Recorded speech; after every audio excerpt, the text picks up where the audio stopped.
Hey everybody, this is Danny here again.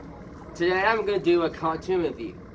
Today we're gonna review a cartoon that is owned by CBBS, and surprisingly, all the royal kids out there grew the eyes in this cartoon and gobbled it up like it's a Thanksgiving dinner. And that show is Patchwork Pals. If you guys don't know what the show is, it's basically a cartoon that's basically about these cute animals living in a patchwork blanket. And the narrator, who is a kid, actually owns all the patchwork animals to do some stuff that is obviously a preschool solace.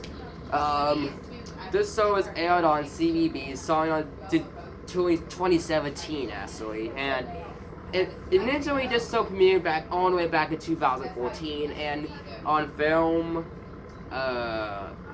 Builder. I don't know how to pronounce that, and I just heard that the present company of the show actually works on other animal shows. It's like too lazy to even name. Why am I playing Patchwork Pals, and they ask? Well, the truth is, I just reviewing this out of curiosity to see what the hype is all about these little animals. Jeez, I thought the Number Blocks fandom is on the something, man. Oh my god, the Patchwork Pals fandom is just these guys. They made Patchwork Pals. Boy, what? Let that sink in. Anyways, I was watching a few episodes of this show not too long ago, and now you may expect me to say now you're quite expecting me to hate this show, and I bet the little kids are gonna type in the comment section saying this. Oh, I'm doing it, Patchwork Pals, I'll do you the worst person ever. But listen, guys, everyone has different opinions, you may know, but guess what? I quite like this show actually. It's a cute show. It has that animation is quite good, and the music's just so calming to listen to. And I love how in each episode the Patchwork Pals end up in each problem. Like for example, the bee can't read his beans, reading is broken in the bee episode, and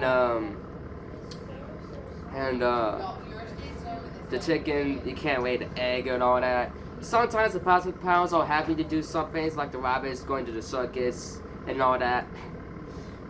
And yeah, the truth is, Patchwork Pals is definitely a pretty good show actually. The music is quite relaxing and happy toned.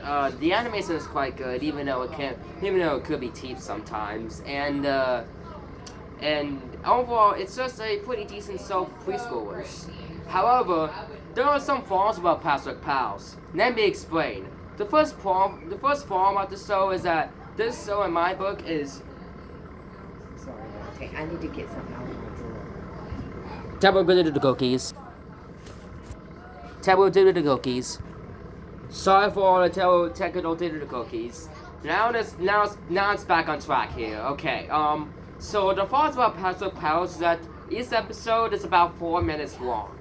I'm pretty sure Patchwork Pals is basically like the little short show that usually teaches something for kids, but I don't support that actually. I prefer the Patchwork Pals. It's like a little preschool show about 2 11-minute episodes dedicated to each problem and all that, and and all that, and I just don't think this is a good idea actually. How did a 4-minute preschool show about animals actually grew the eyes of many little kids across the earth?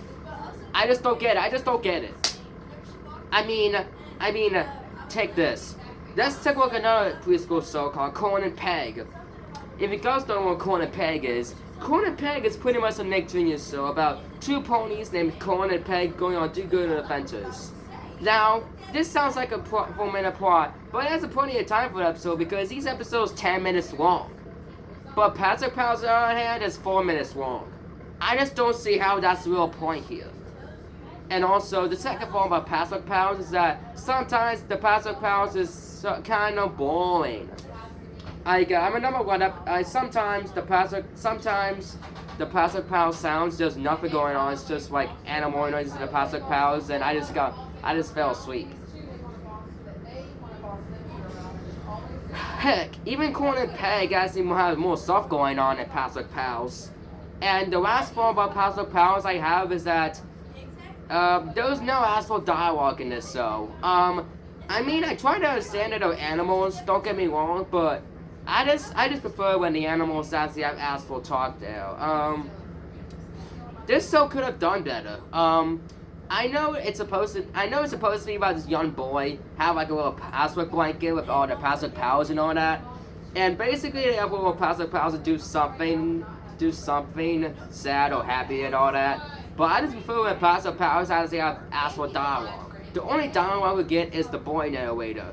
What is this? Boomerang 2015 all over again? I'm sorry. So yeah, I prefer Patchwork. I mean, if I actually is a creator of Patchwork Pals, I would have to have like a 22 show of 2 segments in between, and I want to have each animal talk to each other and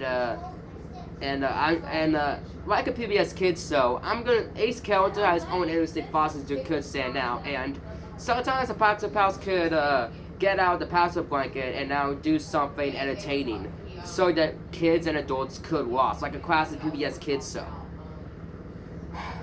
So yeah, I know this is so for preschoolers, don't get me wrong, but yeah, if I rate this show out of 10, I give it like a 6. So yeah, Patchwork Pals is definitely a pretty decent show for preschoolers, even though it has a pretty lot of flaws actually.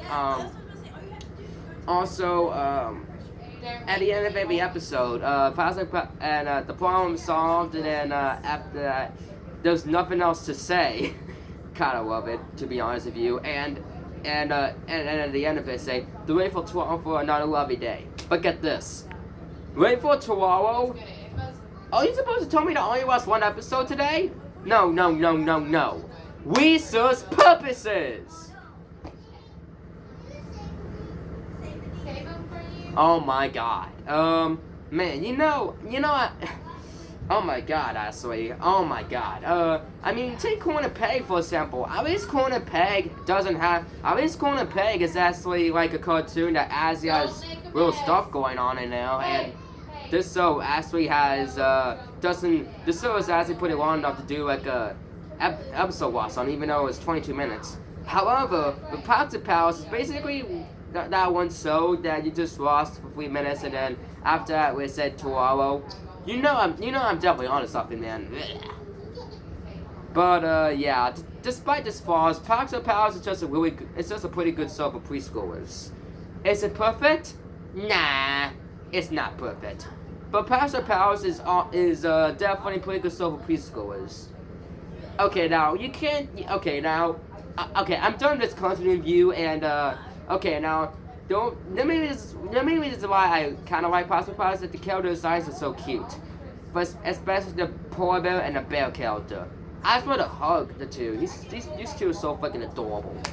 Anyways, you can't have a Patchwork Pals video without talking about the fandom. Oh my Jesus Christ, the Patchwork Pals fandom is onto something.